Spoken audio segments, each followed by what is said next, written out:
আমি ঢাকা মেডিকেল কলেজে চান্স পেয়েছি, আমার জন্য দোয়া করবেন। যদি আমার স্বাস্থ্যগত দুর্বলতা অনেক পড়াশোনার কারণে, আমার জন্য দোয়া করবেন সবাই।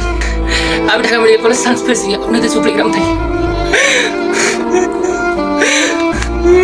ঢাকা মেডিকেল কলেজে চান্স পেয়েছি আমি 94তম। দেখা দেখা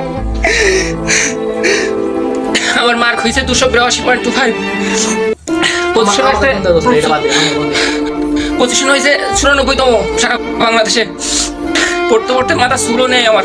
কত কষ্ট করেছি, তিনটা টিউশন সামলাইছি জীবনে। যদি আমার স্বাস্থ্য অনেক দুর্বল, আমি কিন্তু এরকম ছিলাম না।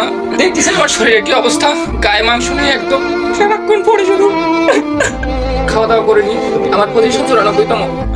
আর ঢাকা মেডিকেল কলেজ আমি ঢাকা মেডিকেলে চান্স পাইছি আব্বা।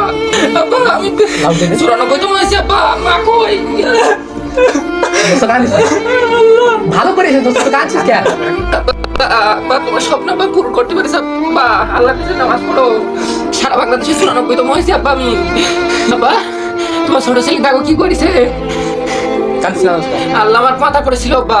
আল্লাহু আকবার। আব্বা আর কাঁদছিস? আব্বা অনেকদিন বাড়ি যাইনি আব্বা, তোমার দেখিনি আব্বা। তুমি যেন আবার হার্টের সমস্যা করে না, তুমি একদম ভালো থাকো, নামাজ পড়ো। যাই হোক, আমার বন্ধু সবাই দোয়া করবেন, সে ডিএমসিতে চান্স পেয়েছে, বাংলাদেশে 94তম। তো আমরা খুব খুশি। তো বন্ধু এত পরিশ্রম করেছে যে ভেঙে পড়েছে, তার পরিশ্রম দেখে আমরা তো অবাক। তারপরে তার সাফল্য, হয়তো সে বাংলাদেশের মধ্যে শ্রেষ্ঠ স্টুডেন্টের মধ্যে একজন, আমি এটা জানি আর মানি। কারণ তার যতগুলা স্টুডেন্ট পড়ে তার কাছে, সে যেভাবে পরিশ্রম করেছে, হয়তো সে কখনো লাইভে এসে আপনাদের রাতে বলবে কিভাবে কি হলো। কিন্তু আমার বন্ধু এখন অতিরিক্ত কান্নায় ভেঙে পড়েছে।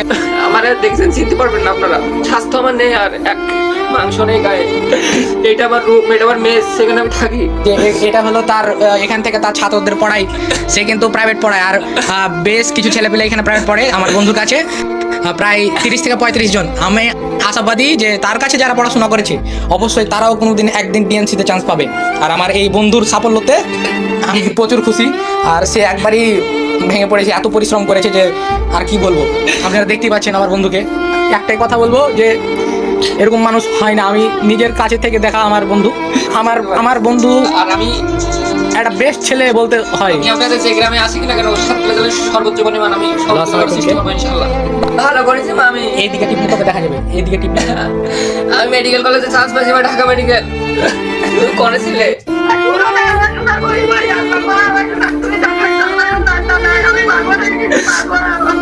আমার টেনশন করি না মা, ইনশাআল্লাহ তোমার ছোট ছেলে পরিশ্রম বৃথা যায়নি।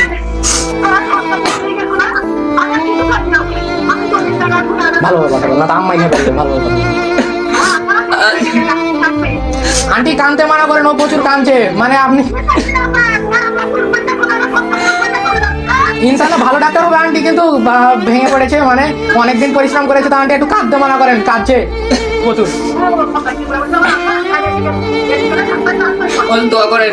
শুধু ডাক্তারের চান্স পায়নি, পুরো বাংলাদেশে 100-র মধ্যে আছে আন্টি। 90তম আমি সারা বাংলাদেশে।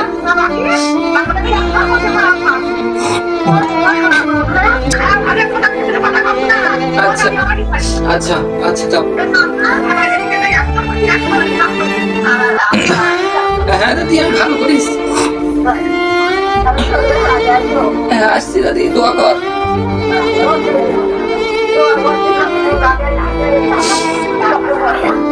আচ্ছা আচ্ছা নাও তাহলে মা থাকো। আমি যখন আমার স্টুডেন্টে পড়াতাম, কেউ আমার কাছে পড়তে চাইতো না, বলতেছে তুই নিজে চান্স পাসনি, তুই কিভাবে পড়াবি। আর আমার কাছে যে সকল স্টুডেন্ট আছে, বিশেষ করে ইমরান, নুরি, হাবিব, আরো অনেক স্টুডেন্ট, সময় অনেক, আমি নাম বলে পারবো না। এরা আমার জীবনে অনেক সফলতার জন্য দায়ী। কারণ আর আমার যে সকল অনলাইন যে সকল ভাইরা ছিল, আমি অনলাইনে লেখাপড়া করছি জীবনে। ক্লাস অনলাইনে যার পছন্দ হতো তার পড়তাম, এইভাবে পড়াশোনা করছি। আর নিজে রিডিং করছি বই। আমার কাছে যারা পড়তো তাদের কাছে আমি সকল কৃতজ্ঞতা জানাই যে আমার মেসে খাওয়া থাকা খরচ তাদের টাকা দিয়ে আমি করেছি জীবনে। তাদের টাকা দিয়ে আমি কম্পিউটার কিনে ক্লাস নেই। তারা একবার বলিনি যে ভাই আপনি চান্স পাইছেন তাহলে আপনার কাছে পড়বো। অনেকে আছে যারা পড়তো না আমার কাছে, কিন্তু আমার ক্লাস ভালো থাকতো। এগুলো আমার মনে দুঃখ অনেক। এখন আর কেউ বলবে না তুই আর কোনো যোগ্যতা নেই তোর পড়ানোর। অনেকে বলতো তুই পড়াস, তুই চান্স পেয়ে থাকাস। এই সবচেয়ে টেনশন করতে করতে আমি শেষ। জীবনটা 24 ঘন্টা পড়াশোনার ভিতরে থাকতাম। ও তো পড়াচ্ছে দেখবি ওই চান্স পাবে না, এখনো কানের ভিতরে বাজে কথাগুলো। আমি 2 বছর ধরে পড়াচ্ছি, তাও ইন্টারমিডিয়েট স্টুডেন্ট, 3টা টিউশন সামলাইছি, বাকি টাইম পড়েছি আমি। আচ্ছা ভাই, কল দিয়ে আপনার ভালো থাকেন, দরকার হলে আবার আসবো। ভাইয়া লাইভ